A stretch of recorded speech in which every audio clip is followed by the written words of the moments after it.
포레스터 플러는 1994년 3월 25일 밤 경찰에 체포되었습니다. 체포 당시 그는 협조적이지 않았고 경찰의 질문에 횡설수설하거나 묵비권을 행사하는 모습을 보였습니다. 포레스터 플러는 플로리다에서 태어났으며 어릴 적부터 조용한 성격으로 알려져 있었습니다. 학교 친구들의 증언에 따르면 그는 말을 많이 하는 편은 아니었지만 특별히 문제를 일으키는 아이도 아니었다고 합니다. 하지만 고등학교 시절부터 분노 조절에 어려움을 겪는 모습을 보였고 몇 차례 학교 징계를 받은 전력이 있었습니다. 부모와의 관계도 원만하지 않았으며 어머니는 주변인들에게 아들이 폭력적일 때가 있어서 무서워 라고 말한 적도 있다고 합니다. 이웃들은 포레스트가 종종 혼잣말을 하거나 벽을 두드리는 등의 이상 행동을 보였다고 기억합니다. 청소년기에 그는 몇 차례 약물 문제로 소년원에 다녀온 기록도 있었으며 이후에는 정신건강치료를 권유받았지만 본인이 이를 거부했습니다. 조디 마이어스는 중서부 지역의 평범한 가정에서 태어나 따뜻하고 책임감 있는 성격으로 자라났습니다. 고등학교 시절에는 지역 커뮤니티 봉사활동에 적극적으로 참여했고 친구들과도 원만한 관계를 유지했습니다. 대학 졸업 후에는 보육 관련 직종에 종사했으며 직장에서의 평판도 매우 좋았습니다. 지인들에 따르면 그녀는 항상 사람들을 배려하는 태도를 보였고 연애에 있어서도 신중한 편이었다고 합니다. 이 극과 극인 두 사람이 만난 시점은 1991년 말이었습니다. 지인 소개로 처음 만나게 되었고 몇 차례 만남을 가진 후 교제를 시작했습니다. 처음에는 여느 연인처럼 관계가 좋았고 주변 사람들 역시 두 사람이 잘 어울린다고 느꼈습니다. 그러나 교제가 1년을 넘어가면서 조디가 포레스트의 통제적인 태도에 대해 지인들에게 불편함을 토로하기 시작했습니다. 그는 그녀의 전화를 확인하려 하거나 외출 시 동행을 강요하는 등 지나친 간섭을 보이기도 했습니다. 조디는 사실 포레스트를 떠나 다른 사람을 만나고 싶었습니다. 특정한 인물이 있었던 것 같진 않고 그를 떠나고 싶어 했던 것이죠. 그럼에도 그녀는 관계를 유지하려고 했으며 결혼 이야기도 오갔던 것으로 알려졌습니다. 그렇다고 한들 조디의 마음이 뜨고 있는데 이런 낌새나 이런 걸 포레스트가 못 느꼈겠습니까? 오히려 이런 사람들이 이런 걸 빠르게 캐치하겠죠. 그는 두 사람의 관계에 점점 불안함을 느꼈고 조디가 날 떠나려고 하는구나 라고 판단을 하자 내가 갖지 못하면 아무도 갖지 못해 라는 결론을 내립니다. 그럼 죽여야지 로 이어져 그녀를 살해하기로 합니다. 범행 당일인 1994년 3월 25일 저녁 두 사람은 함께 자택에서 시간을 보내고 있었습니다. 이웃들의 진술에 따르면 당시 집 안에서는 격한 말다툼과 물건이 부서지는 소리가 들렸다고 합니다. 나중에 경찰 조사 결과 포레스트는 조디와 심한 언쟁을 벌인 끝에 신체적 폭력을 행사했으며 그 과정에서 그녀는 몇 번을 찔리고 경부 압박으로 사망했습니다. 이후 그는 1994년식 카마로에 그녀의 시신을 차량 뒷좌석에 실은 뒤 뉴저지 콜럼버스 근처의 편의점에 야간 근무를 하러 갑니다. 그리고 계산대에서 돈을 훔쳐 근무가 끝나자 바로 남쪽 캘리포니아로 도망치죠. 그렇게 차를 타고 도망을 치면서 조디의 엄마에게 직접 전화를 걸었습니다. 포레스트는 제가 조디를 살해했어요. 이제 조디랑 남부 캘리포니아로 가서 결혼할 거예요. 라고 말하곤 끊기 전에 결혼 반지를 낀 그녀의 손가락을 잘라서 보낼게요. 라는 정말 미친 소리를 했습니다. 이 전화는 조디의 가족과 수사 당국 모두에게 큰 충격을 주었고 포레스트의 범행 의도와 정신 상태에 대한 단서를 제공했습니다. 도주를 하며 추수감사절 주말이 되었죠. 웨스트 버지니아의 한 바에 들러 술을 주문하곤 그 술을 마시며 바텐더에게 내 죽은 여코녀가 지금 차 뒷좌석에 있어요. 라고 말했는데 솔직히 제정신으로 보이진 않지 않습니까? 바텐더는 이 사람이 취했구나 라고 생각했습니다. 그런데 이 말을 듣고 있던 사람 중 한 명이 어쩌면 이 말이 진실일지도 모르고 걱정이 됐기에 차를 확인해 보라며 사람을 보냅니다. 그리고 그 사람은 차 뒷좌석에 창백한 여성이 앉아있는 것을 발견하고 서둘러 경찰에 신고했죠. 차 트렁크에선 웨딩드레스가 발견됐습니다. 수사는 즉각 진행됐습니다. 포레스트의 자택에 대한 압수수색이 이루어졌고 집 내부에서는 다툼의 흔적, 혈흔, 그리고 물리적 충돌이 있었음을 보여주는 여러 증거들이 발견되었습니다. 조디를 확인한 결과 심한 목 부위 압박과 갈비뼈 골절을 포함한 외상을 입은 상태였으며 최종 사인은 경부 압박에 의한 질식사로 확인됐습니다. 검찰은 포레스트에게 2급 살인 혐의를 적용했죠. 2급 살인을 적용하지 않은 이유는 명확한 사전 계획의 증거가 부족하다고 판단했기 때문입니다. 그러나 범행 이후 시신을 차에 싣고 바에 간 행위, 이를 숨기려는 시도 등은 유죄를 뒷받침하는 중요한 정황으로 작용했습니다. 재판 과정에서 포레스트는 계속해서 우리는 싸운 적 없었다 또는 사망 당시 그녀는 이미 아팠었다 라고 주장했습니다. 그러나 조디의 가족, 친구, 직장 동료들은 그녀가 건강했으며 폭력적인 관계에 있었다는 증거는 없었다고 말했습니다. 그런데 사건 직전 조디가 포레스트의 폭력성을 주변에 걱정했던 문자 기록과 통화 내역이 공개되면서 포레스트의 주장은 신빙성을 잃었습니다. 또한 그가 바에서 사람들에게 시신이 실린 차를 보여주려 했던 행동이 큰 충격을 안겼고 배심원단에게 이건 강한 인상을 남겨줬죠. 법정에서는 포레스트의 정신 상태에 대한 감정도 이뤄졌습니다. 그의 변호인은 정신건강 문제를 주장했지만 법원의 정신과 전문가는 포레스트가 범행 당시 책임 능력이 있다고 결론을 내렸죠. 1994년 12월 배심원단은 만장일치로 포레스트 폴러에게 2급 살인 유죄를 선고했습니다. 판사는 피고인의 반성 없는 태도와 피해자 유가족의 고통을 고려하여 가석방 없는 종신형을 선고했습니다. 재판 후 피해 여성의 가족은 언론 인터뷰에서 그녀는 누구보다 따뜻하고 성실한 사람이었다. 너무 큰 슬픔이지만 정의가 실현돼 다행이다 라고 말했습니다. 당시 언론은 포레스트를 파멸의 신랑, 조디를 시체 신부라고 표현했습니다.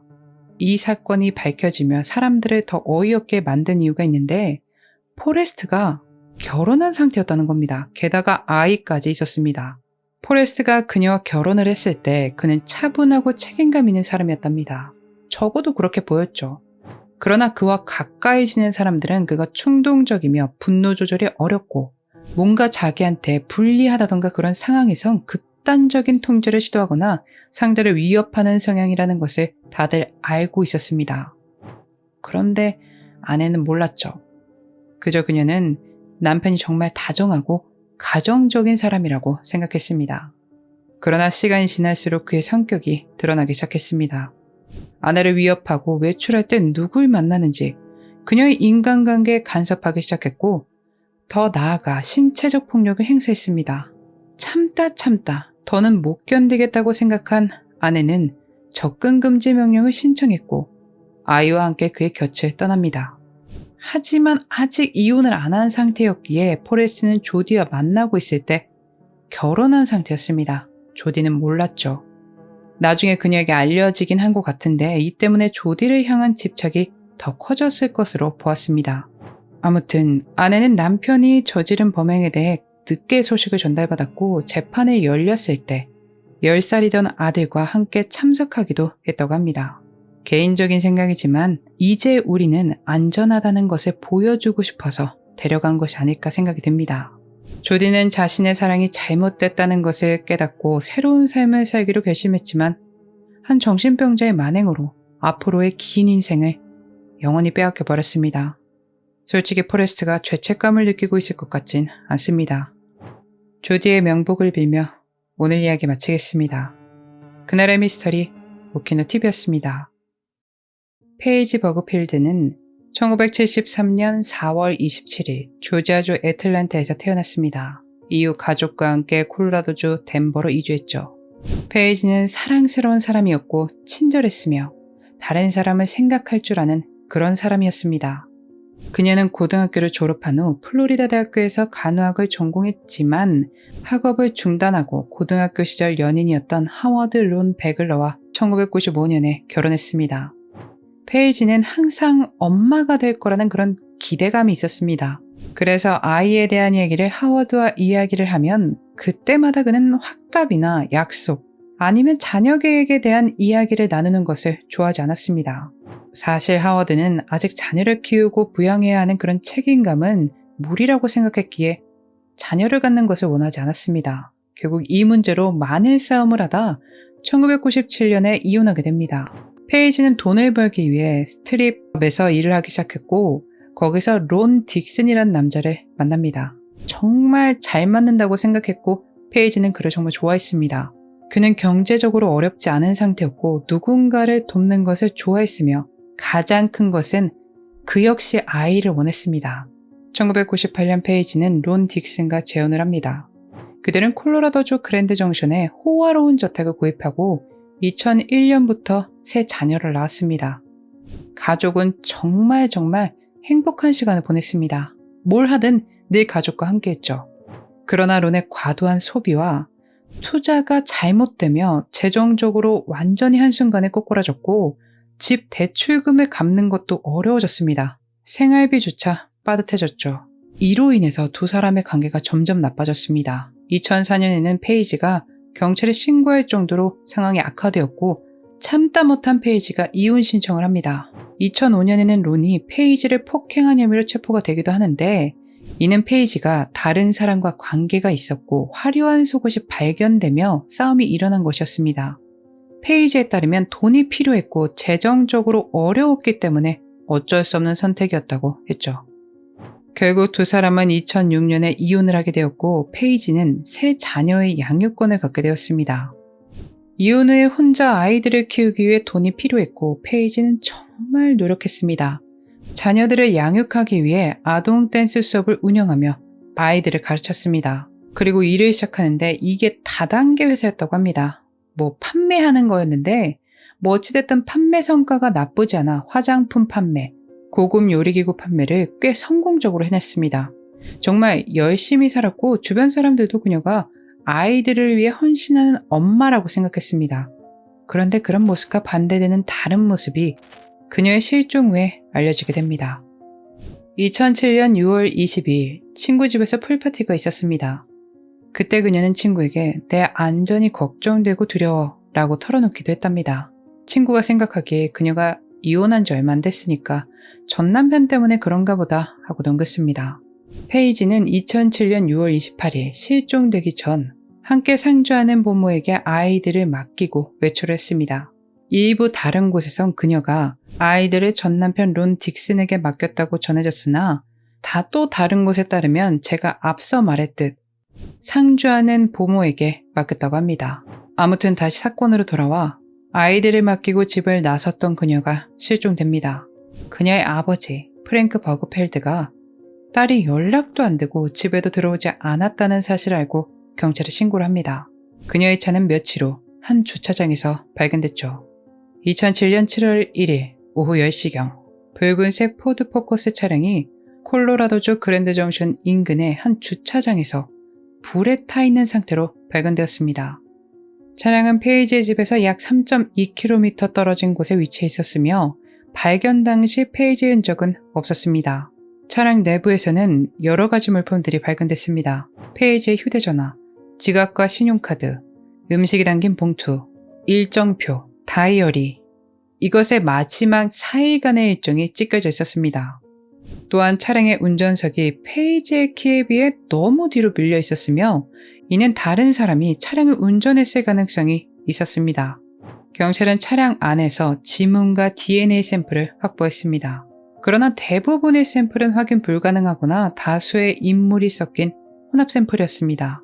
경찰견을 이용해서 수색을 하는데 차량에서 페이지 향기가 인근의 RV 수리점까지 이어져 있었으며 이곳은 레스터 랄프 존스가 근무하던 장소였습니다. 당연히 경찰은 그에게 페이지를 아냐고 물었습니다만 그는 모른다고 주장했습니다. 경찰은 곧바로 실종수에 착수했습니다. 페이지의 휴대폰 통화 기록과 이메일을 조사하던 중 생각지도 못한 충격적인 사실을 발견하게 됩니다. 사람들이 알기론 유아 댄스 선생님의 주방용품 판매원, 그냥 살기 위해 열심히 노력하는 어머니라고 알고 있었는데 사실 페이지는 그 돈만 가지고 세 자녀를 양육하기에 어려움을 겪고 있었습니다. 그녀는 캐리라는 가명을 사용해 고급 에스코트 서비스를 운영하고 있었죠. 이 서비스는 성매와는 다른 동반자 서비스 형태였지만 고객 중 일부는 이런 대가를 요구하는 경우도 있었다고 합니다. 그렇게 이 일을 해서 모자른 생활비를 메꿨죠. 이 사실은 가족과 지인들조차 전혀 몰랐던 그녀의 다른 모습이었습니다. 아이들을 먹여 살리기 위한 선택이었다는 해석도 있지만 아무래도 일이 일이다 보니까 이 사실이 드러나면서 여론은 좀 갈라지게 됩니다. 그렇게 얻어낸 그녀의 고객 목록을 바탕으로 수십 명의 남성을 조사했습니다. 그 중에는 페이지를 모른다고 주장했던 레스터 랄프 존스, 그 역시 에스코트 서비스 고객 중 한 명이었습니다. 존스는 콜로라도 델타 카운티 출신으로 10대 시절에 대한 기록은 많지 않지만 지역에서는 조용한 성격으로 알려져 있습니다. 하지만 1990년대에 들어 그의 범죄 이력은 본격적으로 드러나기 시작했습니다. 특히 1999년에는 당시 별거 중이던 아내 리사를 납치하고 폭행한 혐의로 유죄 판결을 받았습니다. 그는 2급 납치와 1급 폭행으로 기소되어 실형을 선고받고 복역한 전력이 있었죠. 이 외에도 폭력적인 행동, 위협, 가정폭력 등과 관련된 기록이 남아있었습니다. 그의 이러한 전과는 페이지 실종 사건에 그를 유력한 용의자로 보이게 만들었습니다. 주변 사람들은 존스에 대해 복잡한 평가를 내렸습니다. 가까이 다가가지 않고 그냥 겉으로만 봤을 땐 그는 조용하고 혼자 있는 것을 좋아하는 사람으로 비쳤지만 그와 직접 마주하고 가까이서 지켜본 이들에 따르면 그는 폭력적인 면모가 있었다고 합니다. 특히 여성과의 관계에서 통제적이고 분노를 조절하지 못하는 모습을 보였다는 증언도 있었죠. 경찰이 존스를 용의자로 지목하게 된 것은 단순한 추측이 아니고 구체적인 정황 증거에 근거한 판단이었습니다. 페이지의 마지막 통화 기록을 분석한 결과 그녀는 실종 당일 트랙폰이라는 일회용 휴대폰에서 걸려온 전화를 받았습니다. 이 트랙폰은 존스가 근무하던 RV 수리점 근처 마트에서 구매된 것으로 확인되었고 사용된 위치 역시 그의 작업장 인근이었습니다. 또한 페이지의 차량이 불에 타 발견된 장소 역시 존스의 직장에서 매우 가까운 지역이었습니다. 그리고 앞서 말씀드렸던 수색견이 페이지의 차량에서 그녀의 냄새를 맡고 그의 작업장까지 갔었습니다. 경찰은 존스의 자택과 직장을 두 차례 수색했고 그 과정에서 다음과 같은 물품들을 확보했습니다. 페이지가 판매하던 주방용품 브랜드의 음식 저울, 콘, 비아그, 여성 가발 등 의심스러운 물품들, 다른 에스코트 여성들의 이름, 연락처, 신체 치수 등이 적힌 노트 등이었죠. 이러한 물품들로 보아 존스가 페이지와 분명 만남을 유지했던 것으로 보였습니다. 그가 페이지를 다시 만나기 위해 에스코트 서비스를 통해 접근했다는 점에서 더욱 의심을 받게 됐습니다. 경찰은 존스를 은밀히 감시하며 그의 통화 기록, 이동 경로, 주변 인물과의 관계를 면밀히 추적했습니다. 그녀가 실종되고부터 경찰은 그녀가 발견되기 전까지 비공식적으로 쭉 존스를 감시했습니다. 그는 경찰의 조사에 비협조적인 태도를 보였고 자신은 페이지와 마지막 통화 이후 연락이 없었다고 주장했습니다. 그의 차량에 위치 추적 장치를 부착해 이동 경로를 추적했으며 드론과 감시 장비로 모니터링을 하고 전화, 인터넷 사용 기록, 은행 거래 역시 조사했으며 주변 사람들도 인터뷰를 진행했습니다. 그러나 이런 과정에서도 페이지의 시신이나 확실히 그를 잡아넣을 증거가 없었기에 체포하지 못했습니다. 그녀의 실종 당일 마지막으로 통화한 인물은 존스였습니다. 하지만 단순한 우연이라고 보기엔 너무 많은 정황이 그를 가리키고 있었습니다. 여전히 존스는 자신의 무고함을 주장했죠. 유력한 용의자는 있지만 증거가 부족했기에 경찰은 다시 페이지의 차량에 집중했습니다. 그러나 수사는 밝혀지는 것 없이 실종 후 6년이 지나도록 페이지의 생사조차 확인되지 않았습니다. 그렇게 지지부진한 수사가 2012년 3월 경찰은 한 등산객의 신고로 콜로라도 델타 카운티의 한 계곡에서 페이지의 유골을 발견하게 됩니다. 이 유골은 얕은 흙 속에 묻혀 있었고 두개골과 아래 턱뼈에는 덕트 테이프가 감겨져 있었습니다. 법의학 감정 결과 유골은 치아 기록을 통해 페이지인 것으로 확인됐지만 유골 상태로 인해 정확한 사망 원인은 밝혀지지 않았습니다. 두개골에서 머리 부상의 흔적이 있었고 사망 시점은 실종 시점과 일치했습니다. 또 유골이 발견된 주변에서 존스 차량의 타이어 패턴과 유사한 패턴의 자국을 발견했습니다. 현장에서 나온 물품들 중에는 페이지가 착용했던 치아 교정기, 개인 물품 등이 포함되어 있었습니다.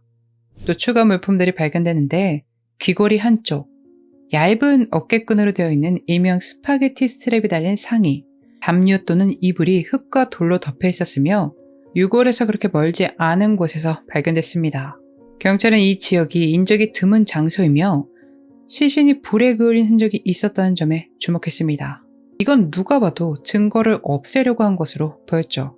또한 페이지의 개인 물품들이 그랜드 정션에서 델타 카운티로 이어지는 22km에서 23km의 고속도로 길을 따라 흩어져 있었는데, 이는 그녀가 위험에 처한 상황에서 의도적으로 자신의 흔적을 남기려 했을 가능성이 있어 보였습니다.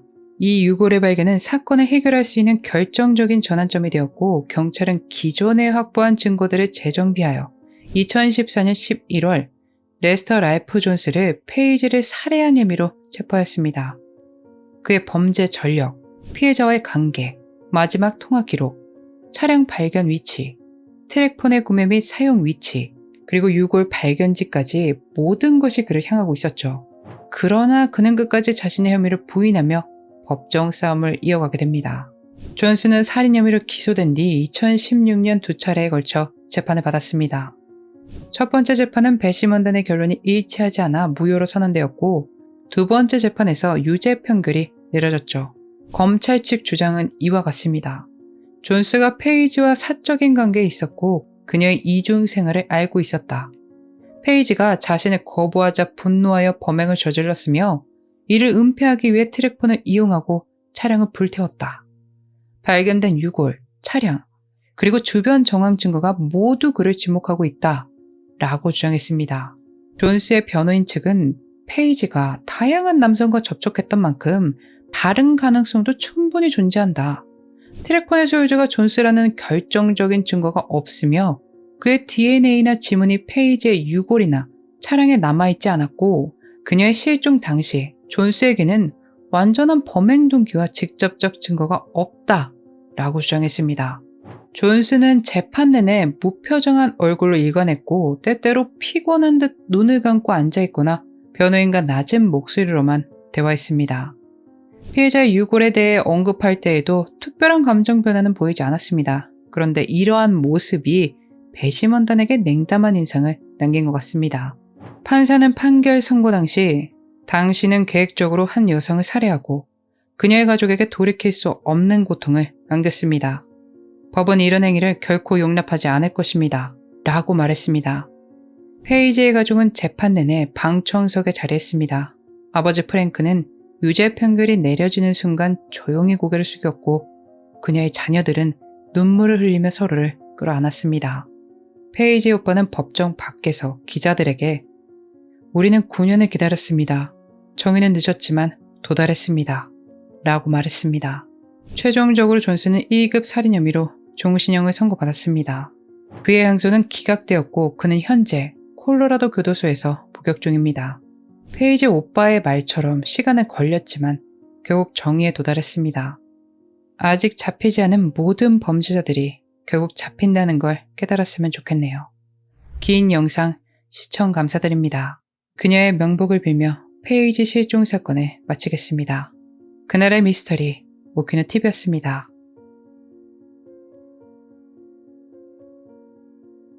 마지막까지 시청해주셔서 감사합니다. 가시기 전에 좋아요와 구독, 알람 설정 부탁드립니다.